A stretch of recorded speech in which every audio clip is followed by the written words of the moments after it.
All right, let's get right into it. Picture this, Cortina d'Ampezzo, the 2026 Winter Olympics.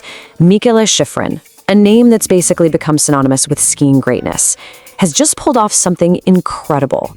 After years of questions of Olympic heartbreak, she didn't just win a gold medal, she completely dominated. So you see, this isn't just a story about another win. It's the story of one of the greatest comebacks you'll ever see. Look at this number, 1.50. That's 1.5 seconds. In a sport that's usually decided by hundredths of a second, that is an absolute eternity. It was the third largest margin of victory in the history of the women's Olympic slalom. Just pure, undeniable dominance. And this quote? This is where the real story begins.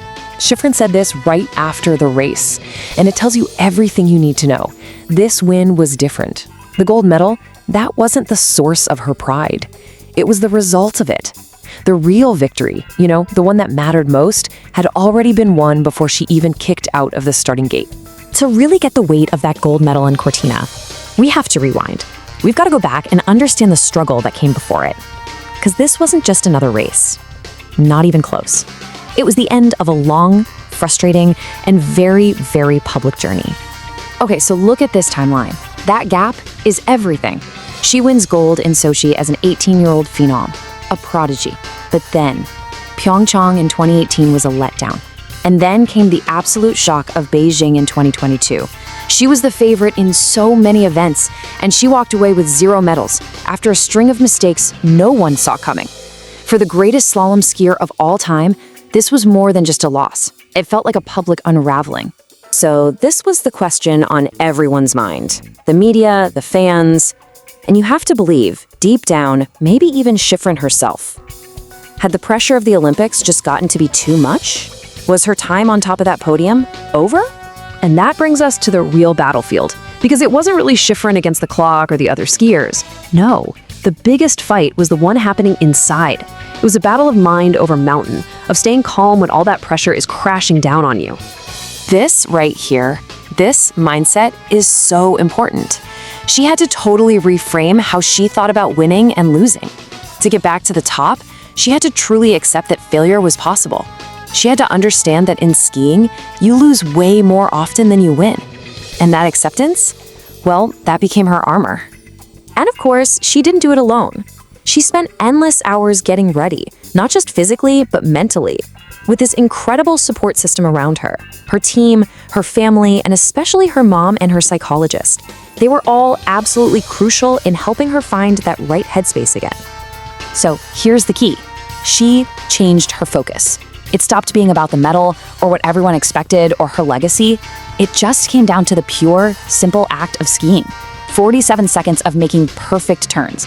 That was the only thing she could control, and boy did she deliver. And all of that mental preparation, it just exploded onto the course. That hard-won mental strength translated into one of the most flawless, dominant Olympic slalom performances any of us have ever seen. It was truly a masterclass. 3. With this win, she grabbed her 3rd career Olympic gold medal. I mean, just stop and think about that for a second. In the entire long history of American Alpine skiing, no other athlete, man or woman, has ever done that. Next up, 71. And get this, that's not her total number of World Cup wins.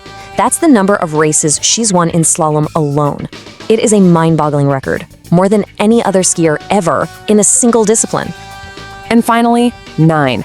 She's won the Slalom Crystal Globe, which is the award for the best skier over a whole season, 9 different times. So this isn't about one perfect day.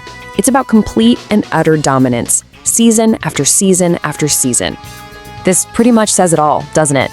It shows you just how untouchable she was on that day. Her rival, Camille Rost, actually said that after the first run, she already knew she was just skiing for 2nd place. She said, quote, "She just puts everything together. She was the fastest today again." I mean, when your competition basically concedes before the race is even over, you know you've just done something legendary. But like we've been saying, this win was about so much more than just numbers and records. After she crossed that finish line, the true, deep meaning of this moment became beautifully and heartbreakingly clear. In the middle of all the noise, the cheering crowds, and the cameras flashing, she just created this little pocket of silence for herself.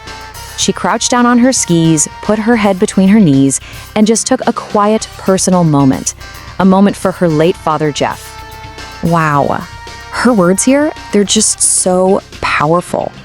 She's saying that every big moment since he passed away had been colored by that loss. But this one felt different. This victory wasn't just a comeback on the mountain. It was a huge, profound moment of acceptance and healing in her life. She posted this later, and it just perfectly sums up her entire journey. It's a message that goes so far beyond skiing, right? It's the reality of striving for greatness in anything. You can't have those soaring highs of triumph without risking those crushing lows of heartbreak. They really are two sides of the very same coin. And so we'll leave you with this question to think about. Mikaela Shiffrin has always been great. Her records speak for themselves. But after watching her journey from the absolute depths of Beijing to the highest peak in Cortina, you just have to wonder, is the true measure of a champion found in that flawless, easy victory, or is it found in the incredible strength it takes to come back?